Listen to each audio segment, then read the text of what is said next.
بسم اللہ الرحمن الرحیم۔ SRC آفیشیل کے ناظرین السلام علیکم۔ میں آج آپ کی خدمت میں حاضر ہوا ہوں ایک نئی ویڈیو کے ساتھ۔ نئے آنے والے ساتھیوں سے گزارش ہے کہ ہمارے اس چینل SRC آفیشیل کو سبسکرائب کر لیں اور بیل آئیکن کو ضرور دبائیں تاکہ آنے والی ویڈیوز کی تمام نوٹیفیکیشن آپ تک پہنچ سکیں۔ ہماری آج کی ویڈیو 7 خوش نصیب جنتی لوگوں کے حوالے سے ہے۔ حضرت ابو ہریرہ رضی اللہ عنہ سے روایت ہے کہ رسول اللہ صلی اللہ علیہ وسلم ارشاد فرماتے ہیں کہ 7 بڑے خوش نصیب انسان ایسے ہیں جو قیامت کے دن عرش کے سائے کے نیچے ہوں گے جبکہ اس دن اور کوئی سایہ نہ ہوگا۔ پہلا، امام عادل، وہ امام جو عادل ہے، انصاف کرنے والا ہے۔ مراد اس سے بادشاہ وقت اور خلیفہ وقت ہے، جس نے دنیا میں اللہ تعالیٰ کی صفت عدل کو قائم رکھا، کسی کی رعایت نہیں کی، چاہے اس کا قریبی رشتہ دار ہی کیوں نہ تھا۔ دوسرا، وہ نوجوان جسے اللہ تعالیٰ نے حسن و جمال دیا، طاقت دی، معاشرہ کیسا ہی خراب تھا، دوست و احباب کیا کچھ کہتے تھے، لیکن اس نے اللہ رب العزت سے ڈر کر جوانی کو راگ رنگ، کھیل تماشا، سینما، فلمی اور بدعمالیوں میں برباد نہیں کیا، بلکہ اللہ تعالیٰ کی عبادت و اطاعت، رسول اللہ صلی اللہ علیہ وسلم اور خدمت خلق میں لگا رہا۔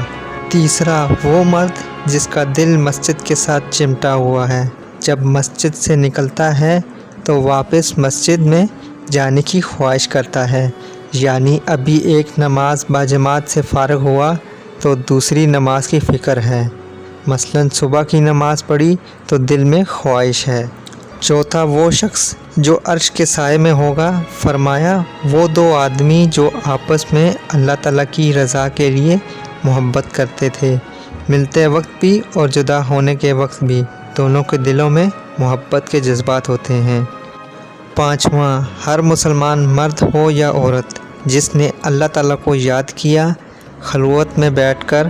شوق سے محبت سے درد و دل سے بار بار اللہ تعالیٰ کا نام لیتا ہے، کہتا ہے اللہ اللہ، اور پھر اس کی آنکھوں سے آنسو نکل پڑتے ہیں، وہ مرد عورت قیامت کے دن عرش کے سائے کے نیچے ہوں گے۔ چھٹا، وہ خوش نصیب جسے اونچے خاندان والی مالدار خوبصورت عورت اپنی طرف بلاتی ہے، دعوت گناہ دیتی ہے، ظاہری کوئی رکاوٹ بھی نہیں، ظاہراً کوئی دیکھ بھی نہیں رہا، لیکن جوانی سے بھرپور خوش شکل مرد کہتا ہے انی اخاف اللہ، میں تو اللہ سے ڈرتا ہوں، وہ ہر جگہ ہر وقت مجھے اور تجھے دیکھ رہا ہے، اس کی پکڑ بڑی سخت ہے، میں تھوڑی دیر کی لذت پر ہمیشہ کی راحت قربان نہیں کر سکتا۔ ساتواں، وہ مرد عورت ہوں گے جنہوں نے اللہ تعالیٰ کے نام پر خیرات کی اور اسے اتنا چھپایا کہ بائیں ہاتھ کو بھی خبر نہ ہوئی، صرف اللہ تعالیٰ کی رضا کے لیے دیا، اپنے اور آپ کو شہرت سے راحت سے دور رکھا، اور دینے کے بعد بھی کبھی اس پر احسان نہیں جتایا۔ بحوالہ حدیث صحیح بخاری۔